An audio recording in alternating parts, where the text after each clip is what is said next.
Hey everybody, KC here. So I have some thoughts for a Friday morning.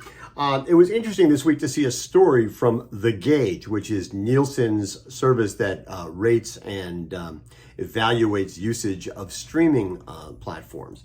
And basically what they said is in June 2022, streaming captured 33.7% of all television consumption. So basically streaming services accounted for 1/3 of all television viewing during the month of June. Now, a little of this might be because of broadcast television. You know, they stopped running a mostly original series.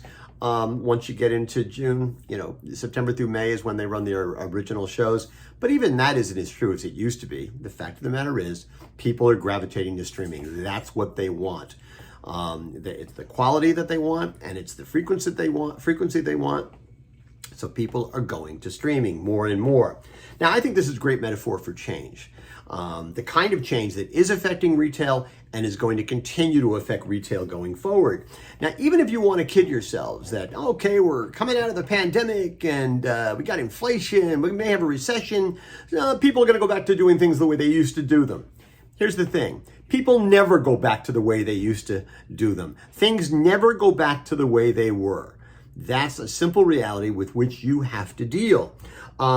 Listen, it's true that on the streaming side, Netflix has had some issues in terms of subscriber growth. It hasn't been what it was.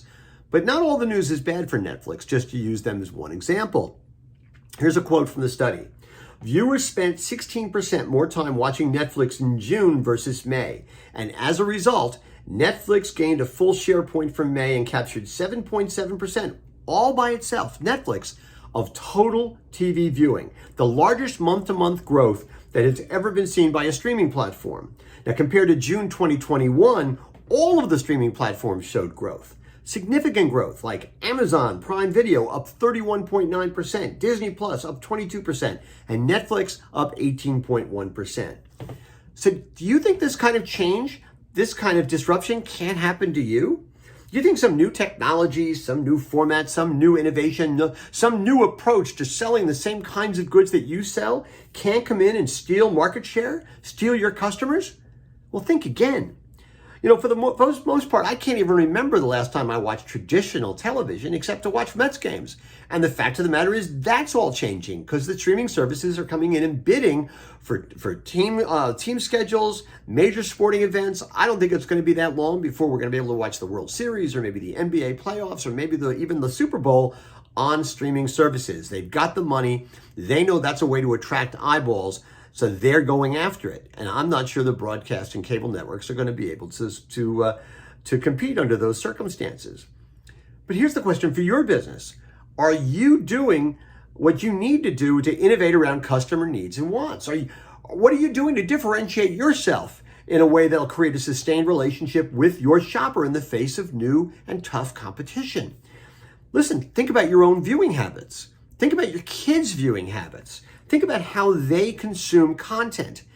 And then think about what's going to happen to your business if the same kinds of trends that are affecting program consumption come in and affect your business. It's going to take a toll. It absolutely has to. And if you think you're in good enough shape, well, again, think again. Because good enough is never good enough. And it seems to me that the battle for the hearts and minds and stomachs and wallets of your shopper is a battle that never, ever ends. In fact, you know something? It's not good enough to think again. You also have to act again and again and again and again. That's what's on my mind this morning. And as always, I want to hear what's on your mind.